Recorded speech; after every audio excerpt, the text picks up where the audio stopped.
पिछले क्लास में हम लोग एक सेट कंप्लीट कर चुके थे प्रीवियस ईयर क्वेश्चन। ये मॉडल क्वेश्चन पेपर है जो झारखंड एकेडमिक काउंसिल की तरफ से जारी किया जाता है। तो एक सेट हम लोग देख चुके हैं, एक मॉडल पेपर देख चुके हैं। ये जो मॉडल पेपर है वो देखो यहाँ फर्स्ट टर्मिनल एग्जाम 2021-22 का है, और इसमें जो भी सिलेबस है सब पढ़ना है, ऐसा नहीं पढ़ना। जो नहीं पढ़ना उसको हटा देंगे, लेकिन प्रीवियस ईयर है, मॉडल क्वेश्चन पेपर है। देखिए यहाँ लिखा है मॉडल क्वेश्चन पेपर क्लास 11 का, तो आपके काम का ही होगा। बहुत सारा चीज़ सीखने को मिलेगा। जो भी क्वेश्चन इसमें पूछा जाएगा तो हम लोग एक बार इसको भी रिपीट कर लेते हैं मॉडल क्वेश्चन पेपर को। तो एक एक करके हम लोग इसका आंसर कर देखते जाएंगे। आंसर किया हुआ भी है, लेकिन आपको उसके लिए टेंशन नहीं लेना है, आपको सिर्फ समझना है और बेसिक चीज़ जानना है। आंसर इसलिए किया हुआ है क्योंकि पिछले साल का था, और हम लोग हर साल का जो मॉडल क्वेश्चन पेपर आता है उसको आंसर करके और उसका पीडीएफ अपने स्टूडेंट को शेयर करते हैं, इसलिए ये आंसर किया हुआ है। इस साल भी जो आएगा मॉडल पेपर 2024 एग्जाम के लिए, उसका भी आंसर करके हम लोग शेयर करेंगे, वीडियो भी बना देंगे और पीडीएफ भी आपको आंसर करके भेज देंगे। आपको जिसमें पढ़ना है उसमें पढ़िए। देखिए चलिए इसको पढ़िए, क्या लिखा है कि वित्तीय परिणाम जानने के लिए सभी व्यावसायिक लेन देनों को रिकॉर्ड करने, वर्गीकृत करने और सारांशित करने की प्रक्रिया क्या कहलाती है? The process of recording, classifying and summarising all business transaction in order to know the financial result is known as. आपको बताया गया था अकाउंटिंग का डेफिनेशन यही ना बताया गया है। अकाउंटिंग का डेफिनेशन में सबसे पहले क्या बताया गया? Recording of transaction. ध्यान देना, ये अकाउंट सब्जेक्ट है, अकाउंट सब्जेक्ट का हम लोग पढ़ रहे हैं। दूसरा क्लासिफिकेशन ऑफ ट्रांजेक्शन, तीसरा क्या है? समराइजिंग। ये तीनों करने का प्रोसेस क्या कहलाता है? अकाउंटिंग। इसमें और भी कुछ बताया गया था। अच्छा, इसमें सिर्फ अगर रिकॉर्डिंग लिखा रहता तब क्या होता? ये दोनों नहीं लिखा रहता, सिर्फ रिकॉर्डिंग लिखा होता तो इसका आंसर चेंज होकर बुक क्या हो जाता? बुक कीपिंग हो जाता। बुक कीपिंग के अंदर केवल रिकॉर्डिंग करते हैं, बुक कीपिंग के अंदर क्या करते हैं? केवल रिकॉर्डिंग करते हैं। लेकिन जहाँ क्लासिफिकेशन आ जाएगा वहाँ क्या हो जाएगा? अकाउंटिंग। तो book keep, recording, classification, summarising, ये तीनों किसका पार्ट है? अकाउंटिंग का। और केवल अगर रिकॉर्डिंग लिखा होता तब कहाँ लेके जाते? बुक कीपिंग में। कहीं कोई दिक्कत है? अच्छा, केवल अगर क्लासिफिकेशन लिखा होता तब कहाँ जाते? केवल क्लासिफिकेशन लिखा रहेगा तो लेजर में जाते हैं। फिर से समझिएगा, इसका मतलब है कि रिकॉर्डिंग को हम किस नाम से जानते हैं? Book keeping. क्लासिफिकेशन को किस नाम से जानते हैं? लेजर। लेकिन तीनों लिखा हुआ है तो तीनों तो अकाउंटिंग का ना प्रोसेस है। चाहे बुक कीपिंग हो चाहे लेजर हो, सब किसके अंदर आता है? अकाउंटिंग के अंदर। याद रहेगा सबको? तो accounting is the process of recording, classification, summarising, analysing, interpretation of financial transactions. यही ना होगा? ये सारा काम किसके अंदर आता है? अकाउंटिंग में। तो बहुत अच्छे से हम लोग सीख लिए। आगे लिखा है, लाभ कमाने के लिए व्यवसाय में मालिक द्वारा निवेश की गई नगद, माल या संपत्ति को क्या कहा जाता है? अगर लाभ कमाने के लिए बिजनेस का मालिक बिजनेस में इन्वेस्ट करता है, बोलता है कैश, या तो पैसा दे रहा है बिजनेस का मालिक, या तो सामान दे रहा है बिजनेस का मालिक, या तो संपत्ति दे रहा है, बिजनेस में इन्वेस्ट कर रहा है पैसा कमाने के लिए, तो उसको किस नाम से जानते हैं? तो बिजनेस का मालिक नगद लगाए, सामान दे या संपत्ति दे बिजनेस में पैसा कमाने के लिए, उसको हम पूंजी के नाम से ना जानते हैं? मालिक जो कुछ भी लगाता है, चाहे वो पैसा लगाए, चाहे वो सामान लगाए, चाहे वो संपत्ति लगाए, बिजनेस में पैसा कमाने के लिए, तो उसको हम लोग किस नाम से जानते हैं? पूंजी के नाम से। हम लोग जानते हैं कि इतना पूंजी लगाया। अगर और घटा तो बोलता है और पूंजी लगाया। तो बिजनेस का मालिक बिजनेस से प्रॉफिट कमाने के लिए जो कुछ भी लगाता है बिजनेस में, वो किस नाम से जाना जाता है? पूंजी के नाम से। जैसे यहाँ पे थोड़ा पेपर गलत निकल गया, यहाँ पे बहुत ज़्यादा क्रॉस है, सबको ध्यान ना दें। लिखा है ICAI, भारत में जो चार्टर्ड अकाउंटेंसी के लिए इंस्टीट्यूट बना हुआ है उसका नाम क्या है? ICAI। उसका फुल फॉर्म ऊपर लिखा है the institute of chartered accountants of India. बोलता है इसकी स्थापना कब हुई थी? तो इसकी स्थापना हुई 1949 में। कब स्थापना हुई? 1949 में। फुल फॉर्म समझ गए? ICAI भारत की एक ऐसी संस्था है जो भारत में अकाउंटिंग करने के रूल्स एंड रेगुलेशंस को बनाती है। ध्यान दीजिएगा, जैसे भारत में टाटा कंपनी है, रिलायंस है, जिंदल है, मित्तल है, महिंद्रा है, तो ये अपने हिसाब किताब को लिखता है। इसका कोई रूल्स रेगुलेशन है या अपनी मर्जी से जैसे मन करता वैसे लिख देता है? सारी कंपनियां अपने मर्जी से हिसाब किताब लिखती है, जैसे मन किया, कुछ मन किया कि इसको नहीं दिखाना तो नहीं दिखाना, इसको दिखाना है दिखाना है, ऐसा करके लिखता है? या एक नियम बना हुआ है जिसके तहत सबको लिखना होता है? तो सारे लोगों के लिए एक कॉमन रूल्स है। अच्छा, ऐसा अगर लिखना हो ना कि तुम्हारी मर्जी पर तुमको जो लिखना लिख दो, तो कोई आदमी टैक्स देवे नहीं करेगा, क्योंकि इनकम को छिपा देगा। कोई इनकम नहीं लिखेगा तो सरकार को तो चवन ही नहीं मिलेगा, तो देश कैसे चलेगा? सरकार बोलते ऐसे नहीं चलेगा, आपको एक सिस्टम हम दिए हुए हैं, उसी सिस्टम से लिखना है और पूरा टैक्स देना है ईमानदारी से। बात समझ गए? उस सिस्टम से अगर आप लिखिएगा तो आपको भी टैक्स देना पड़ जाएगा। बहुत सारे लोग दुकान गांव में भी चला रहे हैं ना, अगर सिस्टम से लिखना शुरू कर देंगे तो उनको भी टैक्स देना पड़ जाएगा, क्योंकि उनका भी इनकम दिख जाएगा सरकार को। तो बड़ी बड़ी कंपनियों को एक सिस्टम मिला हुआ है, उसी सिस्टम से लिखना है उसको हिसाब किताब, और उससे उसका जो इनकम आएगा उसके आधार पर उसको टैक्स पे करना है। वो सिस्टम बनाया कौन? आखिर कौन है जो भारत में अकाउंटिंग करने के लिए सिस्टम बना रखा है? तो उसी का नाम क्या है? ICAI, institute of chartered accountancy of India. और भारत में जितने CA करते हैं, चार्टर्ड अकाउंटेंसी का जो कोर्स करता है, वो इसी इंस्टीट्यूट का मेंबर होता है। यहीं से रजिस्ट्रेशन करा के आपको चार्टर्ड अकाउंटेंट बनना होता है। बात समझ गए? तो भारत में जितने कंपनियां चल रही है उसके जो रूल्स एंड रेगुलेशन डिसाइड किया जाता है अकाउंटिंग करने के लिए, लिखने के लिए कि हिसाब किताब कैसे लिखेंगे, एक जैसा नियम है पूरे देश के लिए। और वो एक जैसा नियम कौन देता है? ICAI। और कब इसकी स्थापना हुई है? 1949। कहीं कोई दिक्कत है? और आज भी ICAI काम कर रहा है और आगे करता रहेगा। इसने इसके लिए क्या बना रखा है? अकाउंटिंग स्टैंडर्ड, सुने होंगे आप। क्या बना रखा है? Accounting standard. अकाउंटिंग मतलब लेखांकन, स्टैंडर्ड मतलब मानक, लिखने के नियम। और कितने अकाउंटिंग स्टैंडर्ड बने थे? 32। अभी कितने लागू हैं? 29। क्योंकि 29 के बाद 30, 31 और 32, ये जो तीनों अकाउंटिंग स्टैंडर्ड खत्म हो गया, हटा दिया गया, क्योंकि यूजलेस था, इसका उपयोग नहीं हो रहा था। इसलिए अभी कितने लागू हैं? बनाए कितने गए थे? 32। कहीं कोई कंफ्यूजन? और कौन बनाया है अकाउंटिंग स्टैंडर्ड को? ICAI। इसका फुल फॉर्म क्या है? Institute of chartered accountancy of India. इसकी स्थापना कब हुई? 1949। कहीं कोई दिक्कत है? ये भारत में हुई 1949 में, दुनिया में तो बहुत पहले से चल रहा है। तो दुनिया वाले का नाम ये नहीं है, ये तो इंडिया वाले का नाम है। जैसे दुनिया में बहुत सारे देश है जो अकाउंटिंग के अलग अलग कॉन्सेप्ट लागू करके रखे हुए, और उसी के आधार पर दुनिया के हर देश अपना हिसाब किताब लिखता है। सोचिए, एप्पल की कंपनी भारत में आती धंधा करने के लिए, तो एप्पल की कंपनी तो दुनिया के सारे देशों में, तो अपना हिसाब कैसे लिखेगा? रुपया में रखेगा कि डॉलर में रखेगा कि ईरान के करेंसी में रखेगा कि सऊदी अरेबिया के करेंसी में रखेगा? कौन करेंसी में रखेगा और किस सिस्टम से रखेगा? भारत में लिखने का सिस्टम अलग है, अमेरिका में लिखने का सिस्टम अलग है, बिजनेस में सऊदी अरबिया में अलग है। परेशानी है कि नहीं? इसके लिए हर देश में उसको उसके सिस्टम के अकॉर्डिंग रखना पड़ता है। और इस समस्या को दूर करने के लिए एक नया सिस्टम आया था जिसका नाम क्या है? IFRS। अगर आप मल्टीनेशनल कंपनी है, बहुत सारे देशों में आपका बिजनेस चलता है, तो आपको हर देश के सिस्टम के हिसाब से लिखना होगा। तो हर देश के सिस्टम के हिसाब से आप लिखोगे तो आप परेशान ना हो जाओगे। तो ऐसे में क्या होना चाहिए? जैसे अभी एक एग्जांपल दे देते हैं, ये छोड़ दीजिए। एक आदमी ट्रक का मालिक है, उसका ट्रक 6-7 राज्य में जाता है। झारखंड चलता है, बिहार चलता है, इधर पश्चिम बंगाल चलता है, उत्तर प्रदेश चलता है, उड़ीसा चलता है, और इधर मध्य प्रदेश चलता है, छत्तीसगढ़ चलता है। इतने सारे राज्यों में मेरा ट्रक जाता है।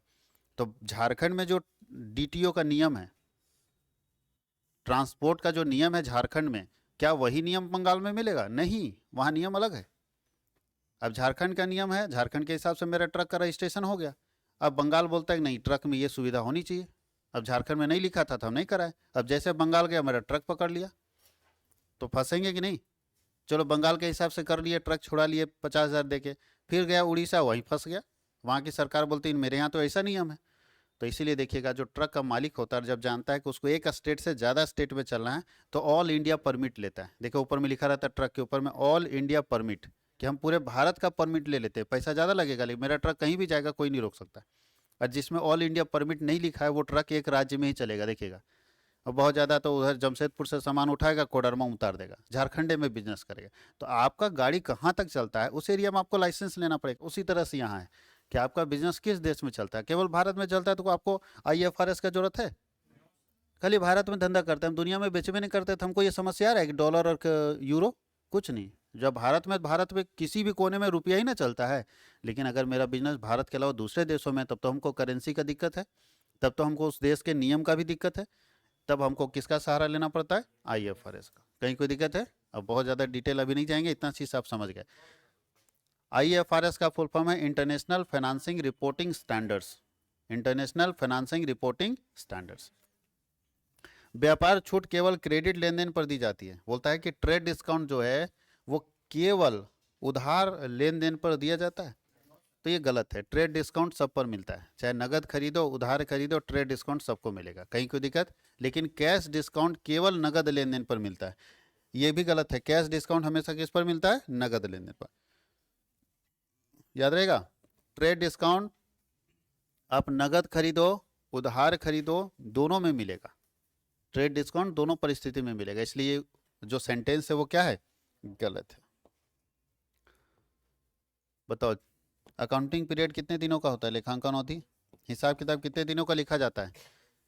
कब से स्टार्ट होता है? जनवरी से नहीं, फरवरी से, मार्च से, 1 अप्रैल से। अब देखो यहाँ हिंदी में पहली मार्च लिख दिया, लेकिन इंग्लिश ठीक लिखा है ना, तो हिंदी को छोड़ देना। साल की पहली यहाँ अप्रैल लिखना चाहिए, अप्रैल से। 1 अप्रैल से शुरू होता है फाइनेंशियल ईयर। और कब तक चलता है? हाँ, 1 अप्रैल से शुरू होता है और 31 मार्च तक चलता है। यानी 1 अप्रैल से 31 मार्च तक आपका फाइनेंशियल ईयर स्टार्ट होगा। कोई दिक्कत है? और हम लोग जो भी भारत में जो बिजनेसमैन टैक्स देने वाला है, जो भी व्यक्ति टैक्स पेयर है, जो टैक्स पे करता है, वो अपना हिसाब किताब इसी में रखता है। कोई दिक्कत है? जो भी टैक्स पे करने वाला है, चाहे आपके यहाँ कोई सर्विस में अगर आपके यहाँ कोई होंगे, आपके पेरेंट्स अगर नौकरी में है तो इसी सेशन को फॉलो करते होंगे। 31 मार्च, मार्च वाला महीना उनके लिए एकदम सुखाड़ का महीना होगा। पैसा मांगोगे तो बोले अरे सब पैसा टैक्स में कट गया, क्योंकि ये क्लोजिंग डेट होता है। इस डेट में क्या होता है? टैक्स पे होता है। समझ गए? क्लोजिंग डेट में क्या होता है? टैक्स पे। तो मार्च महीना उनके लिए दिक्कत होगा। अप्रैल भी दिक्कत हो जाता है अगर टैक्स ज़्यादा बन गया। जैसे सैलरी है 70,000 और टैक्स बन गया 90,000, तो 70,000 तो मार्च वाला उड़ा लिया, अप्रैल वाला भी 20,000 काटेगा, तब ना वो पूरा पैसा वसूल करेगा। तो मार्च का महीना हमेशा उनके लिए क्राइसिस का महीना होता है, क्योंकि ये क्लोजिंग डेट होता है। वो बार बार बोलेंगे कि देखो क्लोजिंग डेट है। तो क्लोजिंग डेट का मतलब है कि हर बिजनेसमैन का हिसाब किताब कब खत्म होता है? 31 मार्च को। और कब शुरू होता है? 1 अप्रैल को। इसको बोलते हैं फाइनेंशियल ईयर, वित्तीय वर्ष। और एक होता है कैलेंडर ईयर। कैलेंडर ईयर कब से कब तक चलता है? जनवरी से दिसंबर। जो हम लोग जानते हैं कैलेंडर कब से कब तक होता है? जनवरी से दिसंबर। तो छोटा बिजनेसमैन जिसको टैक्स वैक्स नहीं देना, वो किसी तरह से हिसाब रख लेता है। कुछ तो ऐसा है कि दिवाली दिवाली रखता है, एक दिवाली में नया डायरी शुरू करेगा, श्री गणेशाय नमः, और फिर दूसरा दिवाली में खत्म हो जाएगा। कॉपी खत्म हो, डायरी खत्म हो या ना हो, दिवाली की पूजा करते समय नया डायरी लाता है। चूंकि वो टैक्स पेयर नहीं है, इसलिए सरकार उसको फोर्स नहीं करती है। लेकिन जिस दिन उसका इनकम ज़्यादा हो गया और टैक्स पे करने लगेगा, सरकार उसका सब दिवाली निकाल देगी। वो बोलेगी दिवाली में पूजा तुम करो, लेकिन हिसाब तो तुमको मार्च में बंद करना होगा। बात समझ गए? इस बात को ध्यान रखना है। इसमें से कौन है जो फिक्स एसेट्स है? फिक्स एसेट ऐसा एसेट होता है जो 1 साल से ज़्यादा समय तक मेरे पास चलता है। तो स्टॉक हमारे पास, पेमेंट ऑफ एडवांस नहीं ना, कैश, ये सब 1 साल से ज़्यादा चलता है। कौन चलता है? कोई व्यक्ति बोल सकता है जमीन खत्म हो गया तुरंत, लेकिन कैश भैया ये तो एक दिन नहीं चलेगा। बढ़िया से मार्केट घूमने गए कि सब निकल गया।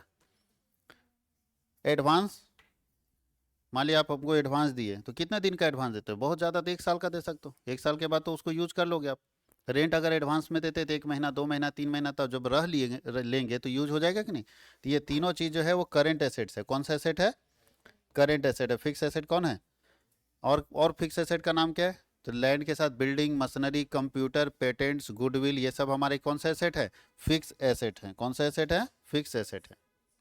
चालू संपत्ति में कौन शामिल? करेंट एसेट में देखो, अब गुडविल अभी बताए fix asset, plant fix asset, furniture fix asset. Current asset कौन है? Cash at bank. बैंक में जो पैसा है वो करेंट एसेट होता है। करेंट एसेट का मतलब है कि बैंक में जो पैसा है वो 1 साल से ज़्यादा समय तक नहीं टिकता है। कहीं कोई दिक्कत है? जब चाहे तो निकाल सकते हैं, उसको हम लोग बोलते हैं करेंट एसेट। लेकिन गुडविल फिक्स एसेट है, प्लांट फिक्स एसेट है, फर्नीचर फिक्स एसेट है, और कैश एट बैंक क्या है? करेंट एसेट्स है। कहीं कोई कंफ्यूजन? बोलते जाना है साथ ही साथ। जो बच्चा नहीं बोलता है उसके दिमाग में एक बात नहीं चलता। आप कभी भी किसी चीज़ को रिपीट करके बोलोगे ना, तो आपके दिमाग में सारी बातें आ जाएगी। इसलिए बचपन में एक सबसे अच्छा तरीका था टीचिंग का, पढ़ाने का। जो टीचर पढ़ाते थे, क्या था बताइए? जी, एक लड़का खड़ा होकर बोलता था, बाकी बच्चे रिपीट करते थे, तो बहुत कुछ याद हो जाता था। और ये तरीका बचपन से पढ़ने का सबसे बेस्ट है। और दूसरा जो तरीका है उसको बोलते हैं वॉक एंड चॉक मेथड, या टॉक एंड चॉक मेथड बोलते हैं। लिख के और बोल के पढ़ाना। समझ में आया? चॉक मतलब लिखना और टॉक मतलब बोलना। हम लिख भी रहे हैं और बोल भी रहे हैं तो आपको जल्दी समझ आ जाएगा। और आपको भी यही काम करना चाहिए। जब हम बोलते हैं तो रिपीट करना चाहिए। जो रिपीट करने से आपका 100% फोकस यहाँ पे रहेगा। नहीं तो बच्चा लोग बोर्ड देखते देखते दाएं बाएं देखने लगता है, अलग दुनिया में खो जाता है। फिर वो 10 मिनट बाद याद आएगा कि उसके बाद क्या पढ़ाएं उसको पता नहीं है। बैठा तो यहाँ है लेकिन जिंदा नहीं है। उसको हम लोग बोलते हैं जिंदा नहीं है। 100% फोकस यहाँ नहीं है उसका। तो 100% अटेंशन के लिए आपको रिपीट करना चाहिए, बोलना चाहिए। चाहे वो यूट्यूब पे क्यों नहीं बच्चा देख रहा है, अगर वो देख रहा है रिपीट करेगा तो उसको दिमाग में उसका सेट हो जाएगा कि ये करंट एसेट है, ये फिक्स एसेट है। बोलता है निम्नलिखित में से कौन सा खर्चा नहीं है? इसमें कौन है जो खर्च नहीं है? तो मजदूरी खर्चा है ना, रेंट भी खर्चा है ना, फर्नीचर का रिपेयर किया खर्चा है ना। लेकिन फर्नीचर तो खर्चा नहीं ना है। ये क्या है? ये एसेट्स है। कौन सा एसेट है? फिक्स एसेट है। व्यवसायी द्वारा अपने निजी प्रयोग के लिए पैसा निकाला जाता है तो उसको क्या बोलते हैं? ड्राइंग। बिजनेसमैन अपने प्रयोग के लिए अगर पैसा निकालता है तो उसको किस नाम से जानते हैं? ड्राइंग के नाम से जानते हैं। बोलता है यह अवधारणा, एक अवधारणा यहाँ दिया है, यह अवधारणा की निकट भविष्य में एक व्यावसायिक उद्यम को बेचा या परिसमाप्त नहीं किया जा सकता। इसमें कौन सा ऐसा कॉन्सेप्ट है ये बताता है कि अभी हम अपने बिजनेस को ना बेचने वाले हैं और ना बंद करने वाले हैं। ऐसा कौन सा कॉन्सेप्ट बताता है? ये तो मारा हुआ है, तो बहुत आसान है सबका। ये लोग किया हुआ है पूरा ना, पीला और मार देता है एकदम तुरंत। गोइंग कंसर्न कंसेप्ट ये बताता है कि एक बिजनेसमैन ये मान के चलता है कि उसका बिजनेस अभी नियरेस्ट फ्यूचर में बंद होने वाला नहीं है। तो वही बोल रहा है कि ऐसा कौन सा कॉन्सेप्ट है जिसमें यह माना जाता है कि मेरा बिजनेस नज़दीक मतलब नियरेस्ट फ्यूचर में बंद होने का चांस नहीं है। तो ऐसे कॉन्सेप्ट को कौन सा कॉन्सेप्ट बोलते हैं? Going concern concept. हिंदी में क्या बोलते हैं? चालू व्यवसाय अवधारणा। नीचे इकाई अवधारणा, यूनिट कॉन्सेप्ट। यूनिट कॉन्सेप्ट ये बोलता है कि बिजनेस अलग है और मालिक अलग है। यूनिट कॉन्सेप्ट बताता है कि बिजनेस अलग है और मालिक अलग है। इस दुनिया में जो व्यक्ति यूनिट कॉन्सेप्ट को फॉलो नहीं किया वो बर्बाद हो गया, जिसमें सहारा सबसे पहले। इसी में सहारा फेल नहीं हुआ है, सहारा जो बर्बाद हुआ है ना, उसका कारण यही है, यूनिट कॉन्सेप्ट। वो समझ ही नहीं पाया कि उसका रुपया कि धंधा का रुपया। तुम लोग पक्का बिजनेसमैन से देखना, रुपया अलग अलग होता है। अगर वो काउंटर पर बैठा है और तुम गए हो, चेंज नहीं है ना, तो अपना पर्स से पैसा निकालेगा 100 रुपया, तो 100 रुपया का चेंज देगा तो 100 रुपया पर्स में रख लेगा, तब रखता है। देखो ऐसा कभी क्या? ऐसा ही बिजनेसमैन पक्का बिजनेसमैन है, और जो ऐसा नहीं कर रहा है वो बर्बाद है। उतना ये मानना है 2 साल के अंदर बर्बाद हो जाएगा। 2 साल नहीं लगेगा, ताश के पत्ते की तरह बिखर जाएगा उसका धंधा, क्योंकि उसको पता ही नहीं चला मेरा रुपया कि बिजनेस का रुपया।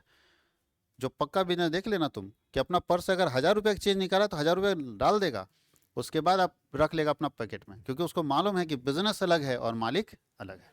और ये सहारा गलती यही किया, इन्वेस्टर से पैसा उठा लिया हम आप जन लोगों से कि भैया 6 साल में पैसा आपका डबल कर देंगे। तो 6 साल में अगर डबल कर दीजिएगा आप, और पैसा उठा लिया, और इस पैसे से क्या किया? अपना बड़ा सा महल बनाया। तो जो पैसा हम जनता से लिए थे उसको हम कहीं लगाते, वहां से कमाते, तब ना उसको डबल करके देते। अब वो कमाने के बजाय हम उसको महल में लगा दिए। फाइटर जेट, अब फाइटर जेट बोलते हैं, पर्सनल जेट खरीद लिया, अपना विमान खरीद लिया, प्लेन। अब ये सब खरीद के ऐश का जिंदगी जी रहा है वो, ठीक है। अब सवाल आया, 6 साल तो बीत गया, अभी ये इन्वेस्टर पैसा मांगने लगा कि मेरा डबल करके दो। अब यार डबल छोड़ दो, इसका मूलधन भी तो नहीं है इसके पास, सब पैसा लगा दिया घर में। ये कहीं लगाता किसी कंपनी में, तब ना वहां से रिटर्न ला के देता। तो एक नुकसान हुआ, ये बर्बाद हुआ कि कुछ पैसा लगभग हमको तो 10-15 हज़ार करोड़ रुपया बर्बाद कर दिया ये जनता से लेके। दूसरा, यहाँ भी दिमाग लगा लिया था, तब तक सरकार को भी भनक नहीं लगा था कि ये काम कर चुका है। दूसरा काम यह क्या किया कि किसी एक प्रोजेक्ट में लगा दिया पैसा। कौन सा प्रोजेक्ट में? तो दिल्ली में क्या है ना, बड़े बड़े फ्लैट्स बन रहे थे, उसमें ये पैसा लगा दिया जाके, रियल एस्टेट बॉन्ड लेकर आ गया कि लाइए पैसा रियल एस्टेट। अगर वो फ्लैट बन जाता और बिक जाता तो ये सारा एडजस्ट कर लेता। ये जान रहा था, दिमाग तो इसका था कि हम अपना घर का पैसा भी कस्टमर को दे देंगे, यानी सारा पैसा दे देता, इतना कमाता है इस प्रोजेक्ट से। लेकिन हुआ क्या कि सुपरटेक नाम का बिल्डर था, वो पैसा ले लिया सहारा से, बिल्डिंग आधा अधूरा छोड़ दिया, ना बिल्डिंग बिका। बिल्डिंग तो बिका है, कस्टमर पैसा भी दे दिया, वो जो बिल्डर था वो पैसा ही लेके छोड़ दिया आधा अधूरा फ्लैट्स। सोचिए, कस्टमर से पैसा ले लिया, सबसे बैंक लोन करा के लोन उठा लिया बिल्डर, सहारा से भी पैसा उठा लिया, और आधा अधूरा प्रोजेक्ट छोड़ दिया। अब जब प्रोजेक्ट पूरा नहीं होगा, कस्टमर को बिल्डिंग नहीं मिलेगा, कस्टमर को बिल्डिंग नहीं मिलेगा तो जो 10-10 लाख रुपए बाकी है, 4,000 फ्लैट और 10 लाख रुपए जोड़ लो, तो उतना पैसा बिल्डर को मिलेगा नहीं। बिल्डर बोलता मेरे पास पैसा नहीं है पूरा करने का, हम कहाँ से प्रोजेक्ट पूरा करें। वो अलगे डिफॉल्टर बना हुआ है, और सारा इंडिया का जो पैसा था डूब गया। अब जब तक बिल्डिंग नहीं बिकेगा इसको मिलेगा नहीं। यहाँ मामला फंस गया, इसलिए सुपरटेक को भी कोर्ट में लाया गया था। वो भी 485 करोड़ रुपया का एक चेक काट के दिया, दूसरा नहीं दे पाया है। वो बोलता है सर हमको दिवालिया घोषित कर दीजिए, इंसॉल्वेंट बना दीजिए, मेरे पास कुछ नहीं है, जबकि बदमाशी उसी का है। और वो क्या किया, बिल्डर भी मतलब सब इस दुनिया में लालच के चक्कर में फंसते चला गया। बिल्डर क्या किया कि एक जगह के लिए पैसा मिला था, आप 4,000-5,000 फ्लैट्स बेच रहे हैं, छोटा मोटा चीज़ है जी। हजारों करोड़ का धंधा आप कर रहे थे, इसको पूरा कंप्लीट कर लीजिए ना, यहाँ से कमाइए तो दूसरा में लगाइए। वो क्या किया कि यहाँ से कमाया, दूसरा जगह ज़मीन खरीदने लगा, वहाँ भी बनाने लगा, तो अब पैसा घट गया, तो दोनों जगह आधा अधूरा छूट गया। तो ऐसे 10,000 से 15,000 फ्लैट्स ऐसे ही पड़ा हुआ है, दोनों में से कोई कंप्लीट नहीं हुआ है, और सहारा लटक गया। अभी पैसा दे कहाँ? एक तो इधर बर्बाद हो गया है, और दूसरा जो लगाया था इंफ्रास्ट्रक्चर बॉन्ड में वो बर्बाद। तो इसका डुबाने का सबसे बड़ा कारण है इंफ्रास्ट्रक्चर बॉन्ड। देखिएगा, जिसका पैसा पहले डूबा था, अभी तो किसी का नहीं मिल रहा है, लेकिन जिसका पैसा पहले डूबा था उसका इसी बॉन्ड में पैसा लगा होगा। उसके बाद अब तो सबका डूब गया, भाई ये नहीं पैसा क्या करेगा, जो उसका सपना था चूर चूर हो गया। तो बताइए क्या करके गलती किया। इसको ये सोचना चाहिए, ठीक हम बिजनेस से कमाएंगे, जो कमाएंगे ना, जो मेरे पास आएगा उससे हम अपना घर बनाएंगे। लेकिन ये गलती किया कि बिजनेस के पैसे को अपने बाबूजी का पैसा मान लिया, बर्बादी हो गई इसकी। और ये हर व्यक्ति इस दुनिया में, वालमार्ट नाम का एक बड़ा सा कंपनी आया था, वो बर्बाद हो गया। ऐसा कितने केस स्टडी आप देखोगे, जो ये धंधा, विजय माल्या, किंगफिशर का प्लेन उड़ता था ना, वो भी केस स्टडी पढ़ोगे तो यही समस्या था, उसने बिजनेस इंटीसी समझा ही नहीं। उसको लगा वो पैसा मेरा पैसा। अब आईपीएल का टीम खरीद रहा है, 15 को लड़की लोग घूमते रहते थे उसके साथ, तो सब पैसा कहाँ बर्बाद होगा ही ना। हाँ या नहीं, वो करोड़ों रुपया लेता था सब, तो ये सब पैसा कहाँ जाएगा। आप जनता का पैसा जो बिजनेस के लिए आया था, उस पैसे को आप पर्सनल यूज के लिए लगा दिए, आप बर्बाद हो जाओगे। बात समझ गए, ये चीज़ ध्यान रखना। तो इसलिए याद रखना है, क्या माना जाता है बिजनेस एंटिटी में, कि बिजनेस और मालिक क्या है, अलग अलग होना चाहिए। अलग अलग भैया, बिजनेस अलग और मालिक अलग। इसका क्वेश्चन ही गायब है। अच्छा, दोनों में सेम चीज़ स्कैन हो गया, चलो ठीक है, अब यहाँ होगा। ये 11 नंबर क्वेश्चन था ना, हाँ ठीक है, 12 नंबर यहाँ पे। मनी मेजरमेंट कॉन्सेप्ट क्या बोलता है। मनी मेजरमेंट कॉन्सेप्ट बोलता है कि केवल वैसे लेन देन को बिजनेस में लिखा जाता है जिसको इन टर्म्स ऑफ मनी में मेजर कर सकते हैं, नहीं जिस लेन देन को पैसे के रूप में मापा जा सकता है, बिजनेस में उसी का लेखांकन होगा। जैसे हमने माल बेचा, तो पैसे के रूप में माप सकते हैं ना, कितने का माल बेचा, ये तो पैसे के रूप में। लेकिन थैंक यू किसी को बोलते हैं, लेन देन तो हुआ, एक दे रहा है एक ले रहा है, लेकिन क्या इसको बोल सकते हैं पैसे के रूप में माप सकते हैं कोई। कितने रुपए का थैंक यू कोई नहीं बता सकता, तो इसका क्या अकाउंटिंग करेंगे, नहीं। तो अकाउंटिंग केवल वैसे लेन देन का करेंगे जिसको इन टर्म्स ऑफ मनी में क्या कर सकते हैं, मेजर कर सकते हैं। जिसको इन टर्म्स ऑफ मनी में मेजर नहीं कर सकते हैं, वैसे लेन देन को कभी भी बिजनेस में रिकॉर्ड नहीं करते हैं। कराधान के प्रावधान के अनुसार किया जाता है, बोलता है provision for taxation is made according to. Provision for taxation क्यों किया जाता है, तो कंजर्वेटिज्म कॉन्सेप्ट के अनुसार। ये क्या है प्रोविजन फॉर टैक्सेशन। कितने लोग इसमें हैं जिनके पेरेंट्स सर्विस में हैं, गवर्नमेंट जॉब में। जिनके भी पेरेंट्स होंगे उनको पूछिएगा, उनका सैलरी से टीडीएस कटता है। नाम सुने होंगे, टीडीएस कट गया। टीडीएस का फुल फॉर्म होता है टैक्स डिडक्टेड एट सोर्स। जहाँ से कमाया जा रहा है वहीं पे टैक्स आनी। इसका मतलब आपके पापा जहाँ भी काम कर रहे हैं, उनका जो ऑनर है, जो मालिक है, वो टैक्स काट के सैलरी देता है। अगर सीसीएल में है तो सीसीएल टैक्स काट के सैलरी देगा, उसको बोलते हैं टीडीएस। तो टीडीएस क्यों काट दिया जाएगा, तो सीसीएल को पूछा जाता है, जब आपके पापा बोले कहे काट लिया जी तुम मेरे से पूछे बगैर, बोले ये सैलरी टैक्स मार्च में देना होगा। नहीं, जब मार्च एक साल बीतेगा तो आपको टैक्स देना होगा। बोले मार्च में देना तो अभी तुम काहे काट रहा है भैया, ये जुलाई चल रहा है, मार्च में देना है तो अभी तुम काहे काट रहा है। बोलता है हमारे यहाँ एक सिस्टम है कि टैक्स के लिए पहले से प्रोविजन करके रखेंगे। अगर आपका टैक्स पूरे साल भर में 1.5 लाख रुपया बनता है भैया, 1.5 लाख कर देते हैं, तो 1.5 लाख एक बार में दे दोगे। सैलरी कितना है, बोला 70,000। बोला 1.5 लाख कैसे दोगे, तुम जो हवा उड़ा रहा है कि मार्च में ले काट लीजिएगा, कहाँ से दोगे। और लास्ट में तुम बोलेगा कि मार्च महीना में कि सर बहुत तकलीफ में हम हैं, बेटा बीमार है, ये है वो है, पैसा मेरे पास नहीं सर, लीवर किडनी लेना है ले लीजिए, लेकिन हमारे पास पैसे नहीं हैं, तो कहाँ से देंगे टैक्स हम। इसीलिए भारत सरकार ये नियम लगाई है कि हर मालिक को अपने एम्प्लॉय को टीडीएस काट के सैलरी देना। अगर किसी का सैलरी टीडीएस मतलब टैक्स नहीं है जमा हुआ, तो क्या होगा जी बताओ। जैसे ब्रांच में हम मैनेजर हैं, ब्रांच के मैनेजर हैं, मेरे ब्रांच में 18 लोग काम करते हैं बैंक में, उन लोगों का टीडीएस काटने का ड्यूटी मेरा है। अगर हम उसमें से किसी का भी टीडीएस नहीं काटे ना, और लास्ट में वो बोल दिया कि मेरे पास पैसा नहीं, हम टैक्स नहीं दे पाएंगे, तो मेरे सैलरीज कटेगा। समझ गए, क्योंकि लास्ट में कोई भी आदमी, जानते हो ना, हाथ में पैसा आ जाता है आदमी तक क्या करता है, उड़ा देता है। उसके बाद सरकार जबरदस्ती वसूलेगी, किसी से वसूल सकती है, नहीं वसूल सकती। इसलिए सरकार बोलती है कि प्यार से पहले से काटते जाओ, थोड़ा थोड़ा करके, और लास्ट वाला महीना पूरा उड़ा लेना। तो थोड़ा थोड़ा करके कटते जाएगा, लास्ट महीना 70,000 उड़ा लेगा आपका। बात समझ गए। इसलिए जिसका कम होता है देखिएगा, मार्च महीना का सैलरी गायब कर देता है, 1 रुपया मत दो, सब टैक्स में काट लो।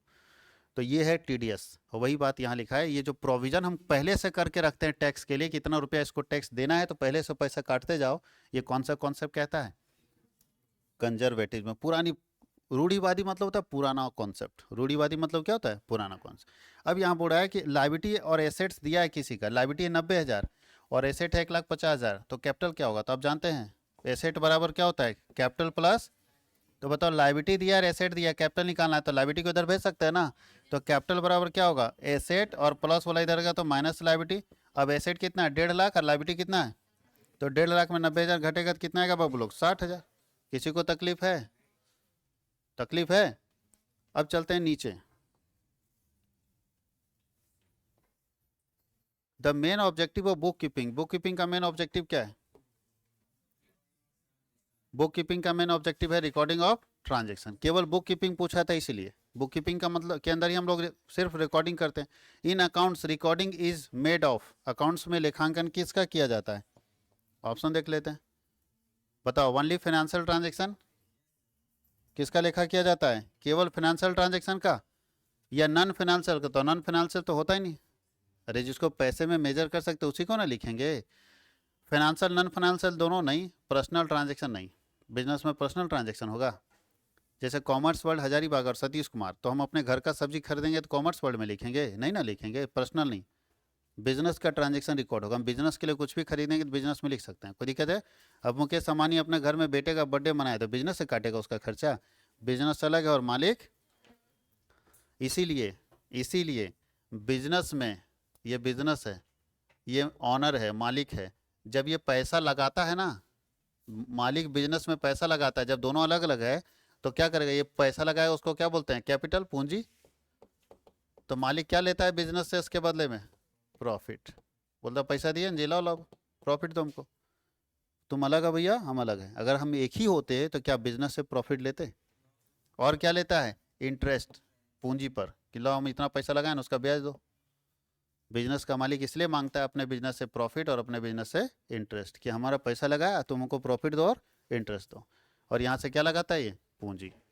चलिए, the balance of purchase account is transfer to, purchase account का बैलेंस कहाँ पे ट्रांसफर होता है, ट्रेडिंग अकाउंट में। याद कीजिएगा, ट्रेडिंग में डेबिट साइड में दूसरे नंबर पर परचेज होता है, तो परचेज अकाउंट का बैलेंस कहाँ पे जाता है, पीएल अकाउंट में परचेज नहीं लिखते हैं, पीएल एप्रोप्रिएशन में परचेज नहीं लिखते हैं, पीएल एडजस्टमेंट में परचेज नहीं लिखते हैं। परचेज जब भी लिखते हैं तो कहाँ पे लिखते हैं, ट्रेडिंग अकाउंट में।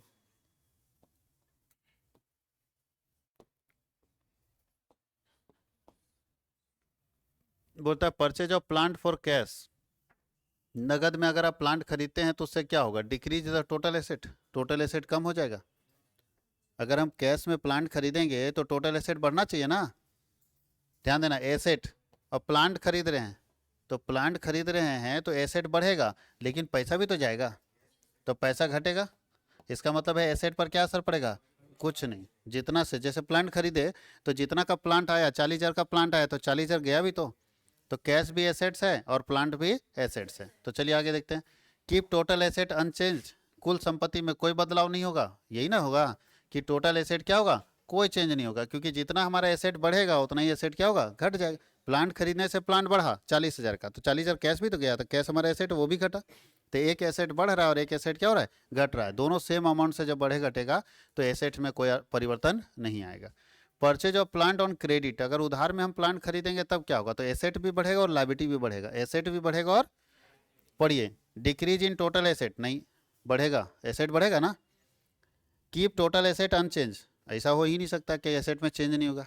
चलो, इंक्रीज टोटल एसेट, ये ठीक है, टोटल एसेट बढ़ेगा कि नहीं बढ़ेगा, उधार खरीदने से बढ़ेगा, और लायबिलिटी भी बढ़ेगा, लेकिन लायबिलिटी के बारे में कुछ नहीं लिखा है तो हम लोग क्या लिखेंगे, टोटल एसेट बढ़ जाएगा।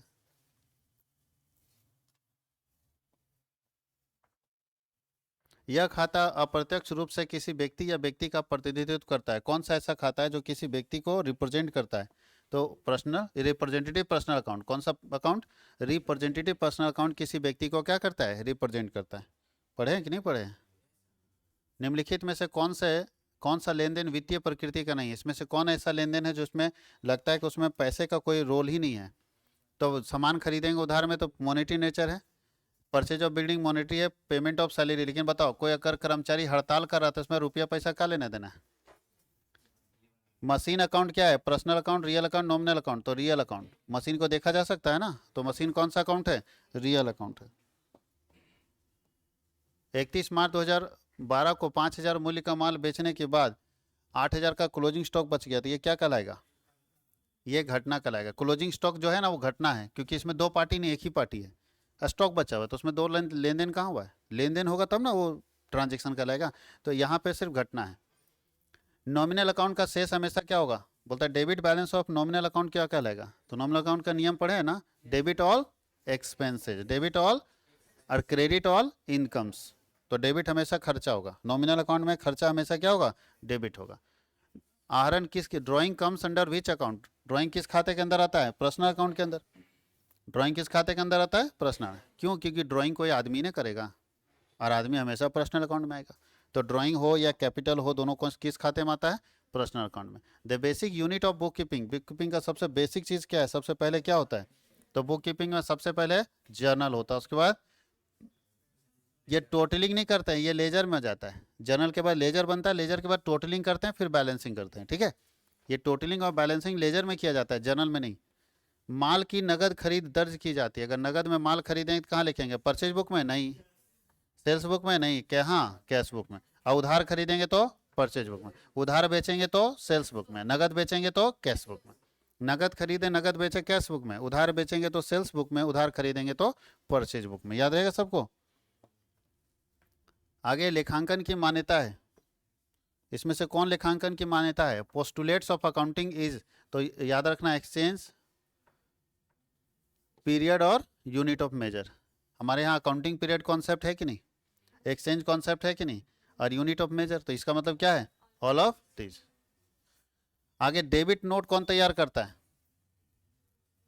डेबिट नोट कौन तैयार करता है, क्रेता। कौन तैयार करता है, अब विक्रेता क्या तैयार करता है, क्रेडिट नोट।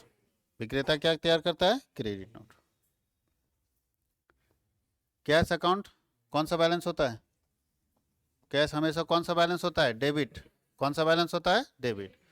किस अवधारणा के अनुसार व्यवसाय के स्वामी को व्यवसाय का लेनदार माना जाता है, बिजनेस एंटिटी कॉन्सेप्ट, अभी तो बताए थे। किस अवधारणा के अनुसार है, बिजनेस एंटिटी कॉन्सेप्ट के हिसाब से। फर्नीचर का कारोबार करने वाले व्यक्ति के द्वारा फर्नीचर को खरीदना क्या कहलाएगा, परचेज कहलाएगा। लेकिन फर्नीचर के व्यापारी जो है वो कंप्यूटर खरीदेगा तो क्या कहलाएगा, एसेट्स कहलाएगा। क्या कहलाएगा, एसेट्स। संपत्तियों की खरीद के लिए क्रेडिट होगा, जब हम संपत्ति खरीदते हैं तो लिखते हैं assets account debit to, credit में कैश लिखेंगे। अगर नगद खरीदे तो, उधार खरीदते तो क्या लिखते हैं, उधार खरीदते तो नाम लिखते हैं, उसका नाम क्या होता है, क्रेडिटर। उसको क्या बोलते हैं, क्रेडिटर। तो यहाँ कुछ नहीं लिखा था तो हम लोग नगद मान लिए, लेकिन अगर उधार खरीदते तो क्रेडिट में क्रेडिटर जाता है, लेनदार जिससे उधार खरीदे उसका नाम लिख देते हैं, रमेश, गणेश, महेश।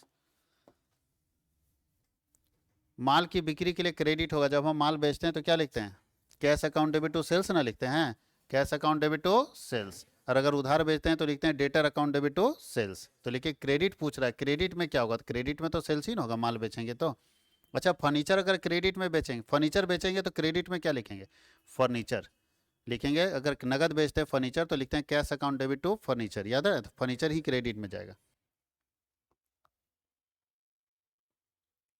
बोलता है अंडर सोर्स डॉक्यूमेंट्स कम्स, इसके अंदर सोर्स डॉक्यूमेंट्स में कौन आएगा, ये पढ़े ना सोर्स डॉक्यूमेंट्स। तो कौन सोर्स डॉक्यूमेंट्स में आता है, रिसिप्ट पढ़ाएंगे, इनवॉइस भी पढ़ाएं, पे इन स्लिप पढ़ाएं, तो सोर्स डॉक्यूमेंट्स क्या है, सब। ट्रायल बैलेंस क्या है, पर्सनल अकाउंट, इम्पर्सनल अकाउंट या शेड्यूल ऑफ बैलेंस, ये कोई खाता में नहीं आता है। Trial balance list of balances है, किसका बैलेंस, लेजर का बैलेंस। कि लेजर बना के जो हम डेबिट क्रेडिट का बैलेंस निकालते हैं उसका लिस्ट जहाँ पे लिखते हैं, उसको जहाँ पे एक जगह पे तैयार करते हैं, उसको हम लोग क्या बोलते हैं, ट्रायल बैलेंस। अब आपसे पूछते हैं क्या ट्रायल बैलेंस बनाना अनिवार्य है, नो, ट्रायल बैलेंस बनाना अनिवार्य नहीं है। आपकी मर्जी है तो बना सकते हैं, नहीं मर्जी तो नहीं बना सकते। कोई दिक्कत किसी को। क्या ट्रायल बैलेंस का आपस में मिलना जरूरी है, जी आपस में मिलना जरूरी है। अगर नहीं मिलता है तो बैलेंसेस को कहाँ पे लिखते हैं, सस्पेंस अकाउंट में लिखते हैं। और ढूंढते बाद में गलती को, कि जब तक सस्पेंस अकाउंट का बैलेंस जीरो नहीं हो जाता तब तक हम ये मानेंगे कि कहीं ना कहीं कोई गलती हुई है। अगर बैलेंस जीरो हो गया इसका मतलब कोई गलती नहीं हुई, और अगर बैलेंस जीरो नहीं हो रहा है इसका मतलब कहीं ना कहीं कोई मिस्टेक हुआ है। क्रेता के द्वारा माल वापसी पर भेजी जाने वाली चिट्ठी को क्या कहते हैं, जब क्रेता माल वापस करता है और उस समय जो चिट्ठी भेजता है उसको कौन सा नोट बोलते हैं, डेबिट नोट। निम्नलिखित में से कौन सा तलपट के आधार पर तैयार किया जाता है, इसमें कौन है जो ट्रायल बैलेंस के आधार पर तैयार किया जाता है, फाइनल अकाउंट। क्योंकि ट्रायल बैलेंस के आधार पर जर्नल थोड़ी बनता है, जर्नल के आधार पर लेजर बनता है, और लेजर के आधार पर क्या बनता है, ट्रायल बैलेंस। अच्छा, एक व्यवसायी का पूंजी दिया है 75,000 और लायबिलिटी दिया है 25,000, पढ़े हैं बचपन से, ये बराबर क्या होता है, तो पूंजी दिया लायबिलिटी दिया है 25 और 75 दोनों जोड़ेंगे तो एसेट निकल जाएगा। तो कितना हो जाएगा, 1,00,000, 75 प्लस 25 कितना, एक, तो इसका 1,00,000 रुपया देखिए है। अब लास्ट है 40 नंबर क्वेश्चन। तलपट के दोनों पक्षों के में मिलान नहीं होता है तो कौन सा खाता खोला जाता है? अभी तो बताया कि जब ट्रायल बैलेंस आपस में नहीं मिलता है तो कौन सा खाता खोला जाता है? और सस्पेंस अकाउंट का बैलेंस क्या होता है, डेबिट या क्रेडिट? दोनों हो सकता है, डेबिट में भी हो सकता है और क्रेडिट में भी हो सकता है। कहीं कोई कन्फ्यूजन? तो बहुत सारे बेसिक कॉन्सेप्ट क्लियर हुआ। भले ये पिछले साल का, इसमें एक बात और गौर कीजिएगा, ये जो मॉडल सेट जारी किया गया था ना, इसमें टर्म 1 लिखा हुआ है। टर्म 1 का मतलब है कि ये शुरुआत वाला चैप्टर है। इसमें आपको बाहर का चैप्टर मिला? शुरुआत वाला चैप्टर है ये, शुरुआत का जनरल लेजर ट्रायल बैलेंसेस तक का चैप्टर है। देखो इसमें डेप्रिसिएशन का क्वेश्चन नहीं मिला, बिल्स ऑफ एक्सचेंज नहीं मिला, फाइनल अकाउंट नहीं मिला। तो ये शुरुआत वाला क्वेश्चन है, फाइनल अकाउंट का नहीं है, वो लगभग खाली एक छोटा सा पोर्शन था जो जनरल लेजर से रिलेटेड है। तो ये शुरुआत का बेसिक कॉन्सेप्ट है स्टार्टिंग वाला चैप्टर का। तो अगर इसको भी आप करेंगे तो स्टार्टिंग वाला चैप्टर तो ठीक हो जाएगा ना। तो मेरा प्रयास है कि एक भी क्वेश्चन छूटना नहीं चाहिए, 40 का 40 आपके दिमाग में होना चाहिए। अब लिखना आपकी मर्जी का, नहीं लिखोगे आपकी गलती, लेकिन एग्जाम में जो पूछा हुआ क्वेश्चन होगा, मेरा पढ़ाया हुआ नहीं होगा, ऐसा हो ही नहीं सकता। हम सब का सब पढ़ा देते हैं। अब आपके ऊपर है कि आप 40 में 40 मारते हो कि 40 में 4 मार के आते हो, ये आपके ऊपर है। इसलिए आपको तैयारी करना है ज़बरदस्त तरीके से।